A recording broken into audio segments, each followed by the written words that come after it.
I have rewritten this a few times in an attempt to shorten, but our history goes back since we were kids. I am looking for some advice as to what I do when I get home in 2 days. I am changing all names obviously. Very sorry for the length of this monster. Jen and I had been friends since we were kids. Our parents were lifelong friends. We grew up together and started dating in our teens. It was like it was almost expected by our families. They had more plans for us than we did. When I was going for my master's, I had to move to another city and Jen remained in our hometown working on her nursing degree. After a year LDR, we decided to remain friends and none of the pressure of our relationship control us. We both remained best friends and we both dated other people. It was weird because we both always knew this was temporary and we would end up back together at some point. I graduated and stayed in the city I got my master's in and started working in my field. I waited for a transfer back to my hometown and when I got it I was so happy. Jen was in a long-term relationship and he was a nice fellow, but I always got the feeling he was weary of our friendship.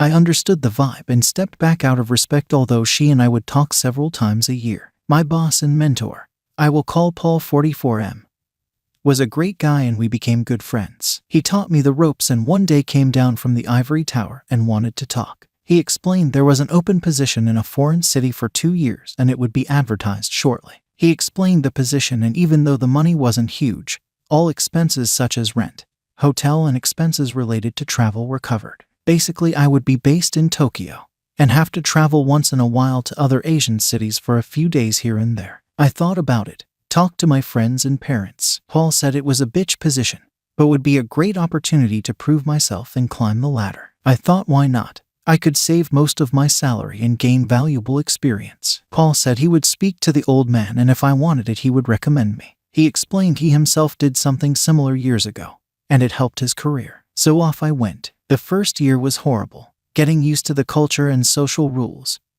Not only in Japan but the other countries I would visit for work. One thing that surprised me was how available women were. Everywhere I went they loved foreigners. I got to sample the delights of the Orient. These weren't third world women. Most of them were highly educated. I had many FWBs and clearly told all of them I wasn't interested in long-term or marriage as I only was staying temporarily. I ended up doing 2 more years. Paul would visit several times a year on vacation or to supervise some work, and I will admit we had some greasy times in a few cities, Angeles City, Philippines, and a few others. Contract was over and I went back home. Put a nice down payment on a house just outside the city. After living in a city of 37 million, I needed some space. I was home for a month, and while visiting my parents, Jen was there. She and the other guy had broken up a year ago, and we started talking more seriously even though we always had contact over the years. We started dating again. I held off having sex as much as I wanted because I was afraid really of what would happen.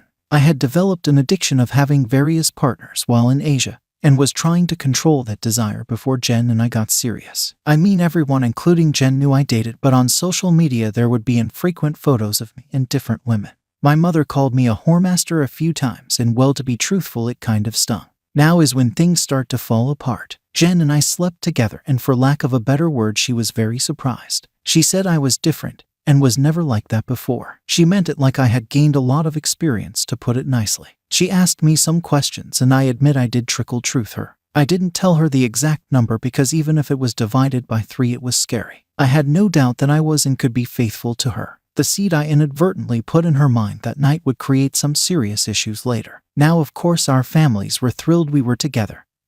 It was always supposed to be this way. We were doing great, and after speaking to her parents I proposed. She moved in and everything was great. There were some what I thought were some red flags, like asking if I was happy with her. Fast forward to 2019. Wedding was planned June 2020.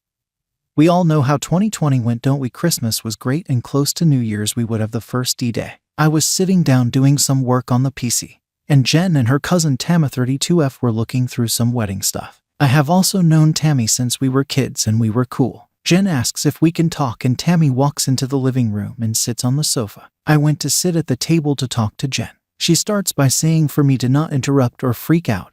She wants to talk about something. She then explains our difference in the bedroom and says she believes I wouldn't be satisfied with her, and eventually I would cheat on her, and she didn't want our future children and relationship to be ruined if I stray. So here I was thinking, great, I am about to get dumped. Just as I am thinking things can't get worse, I hear the infomercial guy in my head, but wait, there's more. Jen asks me if I was willing to open the relationship so she could gain more experience and it would help her feel less insecure. She states I should not be worried as I am the only man she ever loved, and that's why none of her relationships had ever led to marriage. I did agree with her on that point as I felt the same. Now of course I think this is a joke and she is not serious at all. This really can't be happening, right? Since this was 1.5 years ago, I will try my best to recall the main points. She says she will only be with random people and never with someone we know or work with. It won't happen with the same person twice and no emotional connection. I was like, WTF. When I realized she wasn't joking, I lost my breath. I didn't think it was possible for a heart to skip a beat and jump to the center of my throat. I am not an angry or violent person, but now I am yelling.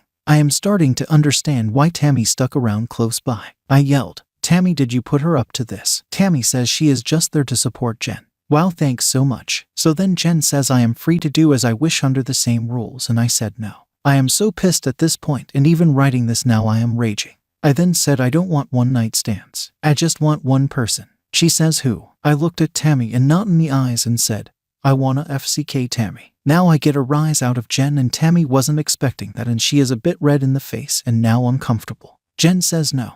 She is family and someone we both know, and it is gross for me to even suggest it. I am now totally in bizarro world. Where the hell did this come from? We argued back and forth for a bit, and I told her if she does this, the relationship is over. I am totally against this and I love her, and we can work through everything together.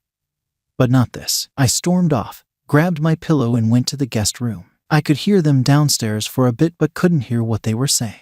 It would have been a hilarious joke if it didn't last for an hour of conversation. I didn't sleep all night and was a bag of SHT at work the next day. Jen started 2 weeks of night shift that day, so at least we wouldn't be home together for that time and we could both cool down and revisit this later. Dinner would be in the fridge for me every day with an I love you note. She would text frequently, but I kept my answers short. Thursday night of the next week of her night shift, I go to the PC to work over some files and I notice an email notification on her account, and it's a hotel reservation for a good hotel that's close to my office. I know it well as I go often with co-workers. I am thinking she is supposed to be working, but maybe she wants to apologize and take me for a night out. The next morning I am waiting for her text or call to invite, but only asking me how my day was. Then she says she's so happy she only has to work one more night of the night shift. How does she have one more night in a hotel reservation? I was sick, stressing in my office. Started looking through some dating sites, especially profiles with no pics. I can't find anything. Paul pops in and asks me if I want to go for lunch and sees I am a mess. He asks what's up and I tell him. Paul is hard mojito but has always supported my relationship with Jen. He suggests we go get lunch at hotel restaurant, and I scream no, not that place. He didn't know that part. We actually go for lunch and I am sick to my stomach. Can't eat. Don't even want to drink. He says I can't work like this and I can take as much leave as I can, paid and unpaid if needed. I told him I can't be there at my house anymore. I can't see her, and a part of me wants to believe it isn't true. I rush home and put as much of my SHT in my car as I can and go back to the office. Paul says let's go stake out the hotel and wait for her to check in. I mean, I am no pie or detective. I am more like Inspector Clouseau. I was really resisting this, but I really had to know. So we go set up in the lounge bar and I start pounding them back and waiting, still hoping this wasn't real. Around 6:30 Paul taps me on the shoulder and there she is at the front desk and not in uniform. I want to strangle her, scream, spit, cry. I don't know. We wait for 10 minutes after she gets in the elevator, and Paul and I walk to the front desk. I ask the reception to put me through to Jen blank blank room and it rings. As soon as she answered I just started yelling into the receiver and she sounded confused. Jen, I told you if you did this that we would be over. I am done. Wedding off. Relationship over. And I hung up and got my ass out of there. Now where to go? I went back to Paul's and now my phone is lighting up. The only person I called was my dad and explained in PG-rated terms what happened and I need to leave town for a bit. It wasn't a discussion and I feel bad for how I spoke to my old man. Phone didn't stop for 2 days. Everyone under the sun called me and I didn't answer. I didn't know what to do. The only way I could explain how I felt was like walking around underwater. Paul mentioned some financial things I should deal with to protect myself. I wasn't even thinking about that. The house, wedding, loans for the car. We kept separate accounts, and one for the wedding and one for house-related bills. I couldn't care less. The next day I emailed Jen and said this would be our last contact and I was leaving the city for a while. and the wedding and everything else was off. I called my dad back and spoke with him at length.